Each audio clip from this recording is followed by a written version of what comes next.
Kita tahan dulu, kita menuju ke Semarang, Jawa Tengah. Ini tampaknya paslon nomor urut 1 Andika Perkasa dan Hendrar Prihadi akan menyampaikan pernyataan kepada media usai melaksanakan debat publik. Tidak anjlok. Ada juga cerita dari Pak Hendi kalau petani tomat terpaksa membuang tomatnya karena harga yang anjlok. Menyangkut soal ketahanan pangan juga, tetapi tidak sempat dibahas dalam debat tadi. Bagaimana solusi dari Pak Andika Hendi terkait peternak di Boyolali yang terpaksa harus membuang puluhan ribu liter susu setiap hari akibat tidak terserap oleh industri. Terima kasih. Langsung ya. Berarti kan masalah utamanya produksinya tidak terserap. Jadi menurut saya memang salah satu insentif yang kami berikan adalah usaha-usaha yang kemudian menciptakan hilirisasi. Misalnya produk susu misalnya. Kalau pembelinya hanya satu, yaitu misalnya pabrik yang langsung memproses, apapun itulah, saya nggak mau menyebutkan nama perusahaannya, maka tidak ada bargaining power. Tapi kalau ada usaha-usaha lain yang kemudian memproses susu menjadi barang agak lebih jadi daripada susu, maka petani ini atau peternak ini memiliki alternatif. Dia bisa jual kemana? Itulah yang akan kami lakukan sehingga insentif ini, apakah pengurangan pajak, retribusi, perizinan yang menjadi kewenangan provinsi yang lebih dipermudah, sedemikian rupa sehingga usaha-usaha yang akan menyerap dan kemudian memproses ini lebih banyak, sehingga para peternak ini punya pilihan apakah menjualnya ke pabrik yang biasanya mereka jual atau tidak. Karena kan kuota, masalahnya adalah kuota yang diberlakukan oleh pabrik yang kemudian nggak bisa dibeli karena memang mungkin terlalu banyak.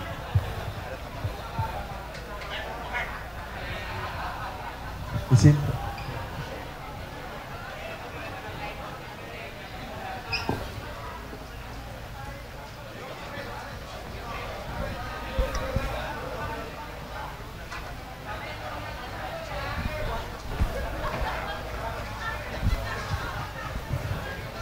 Saya menambahkan terkait dengan apa yang kami lihat waktu itu.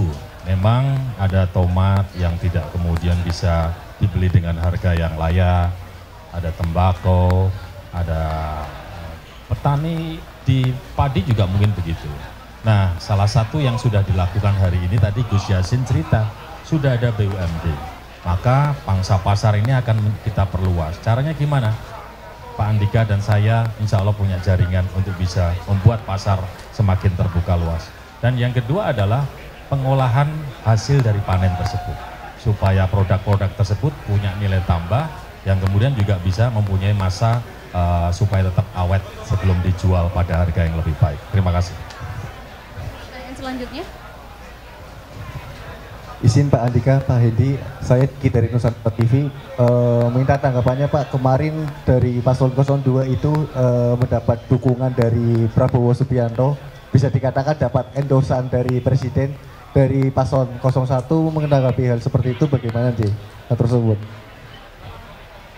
Kami inginnya juga didukung. Jadi itu adalah suatu dukungan yang sangat berarti bagi Mas Lutfi dengan Gus Yassin. Tapi kami juga sebetulnya kalau misalnya kami bisa menyuarakan, kami juga ingin didukung juga. Tapi kami sejak awal menawarkan visi misi program yang sesuai kok dengan kebijakan-kebijakan pemerintah pusat. Dan kami akan disiplin untuk mengamankan kebijakan pemerintah pusat dan bahkan mendukung penuh karena memang itu adalah tata negara kita. Undang-Undang nomor 23 tahun 2014 tentang pemerintahan daerah memang mengatur itu semua. Kami pasti patuh dan selalu loyal bekerja untuk pemerintah pusat, termasuk juga dengan pemerintah kabupaten kota, dan kita pasti ingin mengamankan semua kebijakan yang diambil oleh Presiden dan Wakil Presiden sebagai pemegang kekuasaan pemerintahan di Indonesia. Mas Hendi mau menambahkan? Ya kalau itu tanya ke pihak yang berwenang. Saya hanya menyuarakan apa yang kami rasa. Jadi ancaman nggak Pak Pandita Hendy dengan adanya dukungan itu Pak? Sebagai ancaman nggak Pak? Jadi ancaman nggak Pak? Enggak, sama sekali enggak. Justru kami kan ingin didukung juga. Satu lagi pertanyaan mungkin dari teman-teman wartawan. Mungkin menambahkan kepada Gus Umar Wahid yang hari ini menyempatkan datang.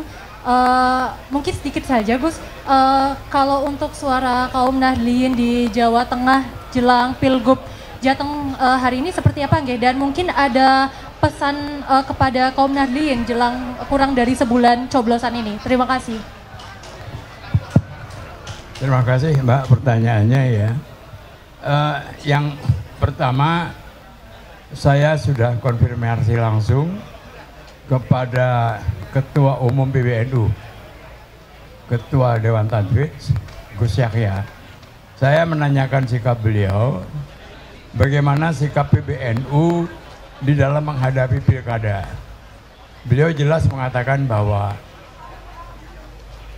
PBNU netral, ya, dan PBNU memberikan kebebasan kepada semua warga Nahdliyin untuk menentukan pilihan mereka. Ya, dan saya juga mengatakan langsung kepada beliau, saya menanyakan ini sebagai Ketua Tim Sukses Pak Andika Hendy, dan itulah jawaban beliau. Oleh karena itu saya merasa bahwa monggo saja Nahdliyin di Jawa Tengah ini mau mendukung Pak Andika, Pak Hendy, atau Pak Lutfi, Pak Gus Yassin ya. Kalau saya jelas bahwa saya mendukung Pak Andika dan Pak Hendy. Ya. Pertanyaannya kenapa saya mendukung beliau berdua? Saya kenal Pak Andika ya. Kami pernah diskusi lama dan ada kecocokan di dalam pandangan kami, terutama di sektor kesehatan, di mana saya dengan jelas mengatakan yang kami pikirkan, saya pendiri Asosiasi Rumah Sakit Daerah, yang kami pikirkan adalah pembangunan harus diutamakan di pelayanan primer, pemberdayaan masyarakat, di mana keterlibatan NU pasti akan besar. Dan ini sudah saya bicarakan dengan salah satu ketua NU yang membidangi ini, dan beliau setuju. Itu yang pertama. Kemudian yang kedua, ya kita ngobrol cukup lama ya sebelum saya diminta oleh Pak Andika untuk menjadi ketua tim sukses beliau, dan cocok betul apa yang dipikirkan oleh Pak Andika dengan apa yang saya pikirkan. Pak Hendy ya, saya kenal beliau belakangan ya, tapi beliau di lingkungan dunia rumah sakitan daerah di seluruh Indonesia, Pak Hendy berhasil membangun rumah sakit Wongsonegoro yang menjadi salah satu rumah sakit daerah terbaik di Indonesia.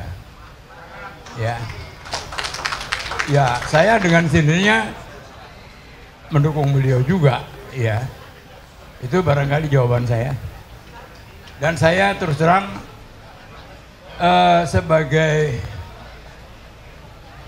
warga Nahdliyin yang kultural, saya tidak masuk dalam struktural.